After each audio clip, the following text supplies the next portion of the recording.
Huenda ni masuala haya ya afya ya akili ambayo yanasababisha watoto hawa kujihusisha na utovu wa usalama. Sasa tuelekee huko Lodwar katika kaunti ya Turkana.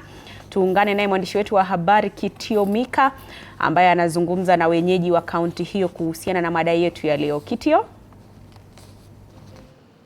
Naam, asante sana mwenzangu. Bila shaka tunakujia moja kwa moja kutoka kaunti hii ya Turkana, hususan hapa mjini Lodwar. Je, wakazi wanasema nini kuhusiana na afya ya akili kwa wanafunzi shuleni? Okay, kwa majina naitwa Ezekiel Elim, mwanaharakati hapa Turkana County. Okay, ningependa serikali ijaribu kutrain walimu. Walimu wakipewa mafunzo ili waweze kuhandle wanafunzi. Unajua wanafunzi sasa hizi wako na mambo mengi. Kuna depressions, kuna mapenzi pia, wameanza kuingia kwa mambo na mapenzi. So ningeomba serikali itoe training kwa walimu wote wa primary, wa junior secondary na pia wa senior secondary, so that waweze kuhandle wanafunzi kwa njia ambayo inaeleweka. Na pia ningependa pia wizara ya elimu irudishe viboko kwa watoto, sababu watoto sasa hizi wame lose direction kutoka kwa masomo na wameingia kwa mambo mengine tofauti. Kama just tumeona wanafunzi wanachoma mashule. Hii mambo ya kupatia wanafunzi masimu kwa shule, wanaeneza habari kupitia kwa mitandao, wanamobilize wenzao kupitia kwa mitandao. So ningependa wanafunzi wasikuwa wanapewa masimu. Ukiangalia kama hii shule yetu ya Turkana Girls, sasa hizi wanafunzi wanaenda na simu kwa shule, ati anaweka pale kwa ofisi, jioni anapewa na communicate na msasi. Naona hiyo ni kitu ambayo inachangia sana wanafunzi ku lose direction na mambo na masomo. Lazima wakati watoto wanakuja shule, lazima aongeleshwe, apewa advice, aongee kama msasi. Alafu ya pili, watoto ya siku hizi wamekuwa na kichwa ngumu. Sijui kwa nini. Kwa sababu sisi zamani, sisi ilikuwa wazazi yetu alikuwa tunachapa kiboko.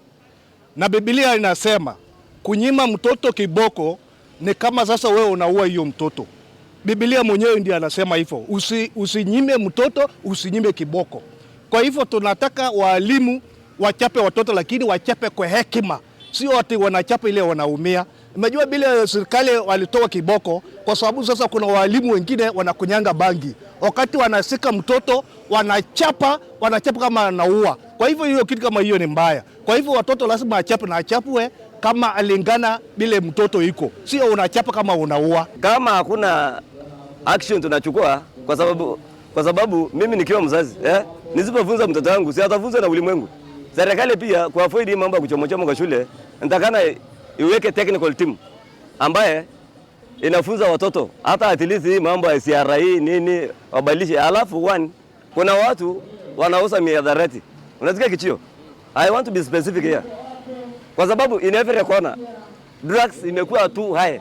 Ukiambia mwanafunzi sijui nini anasema wewe enda bwana. Wewe utaniambia nini? Inafaa wazazi waongeleshe watoto yao, wafunze watoto jinsi ya kukaa na walimu. Kwa sababu hiyo wanafunzi vile wanapelekwa kwa shule, hiyo ni maisha yake ya baadaye. Yuko walimu basi aina mbili, yuko walimu wale wale wazuri wenye wanashauri watoto kwa njia mzuri, lakini yuko wengine hata washauri wako tu shughuli yao tu huko hivyo. Kama walimu wengine watapata mwalimu mwingine ni mlevi, mwingine anakula mraa, sasa anashughulika na mashughuli zake. Sasa badala eleza watoto, sasa ndio inafanya hata watoto saa zingine wanamea pembe. Bila shaka ni wakazi wa kaunti hii ya Turkana wameweza kudadafua mengi zaidi kuhusiana na swala zima la afya ya akili kwa wanafunzi. Kutoka kaunti ya Turkana nikiripotia TV47 na kurejeshwa kwako katika studio zetu za TV47. Na mtazamaji, kauli nzito sana kutoka katika kaunti ya Turkana mjini Lodwar.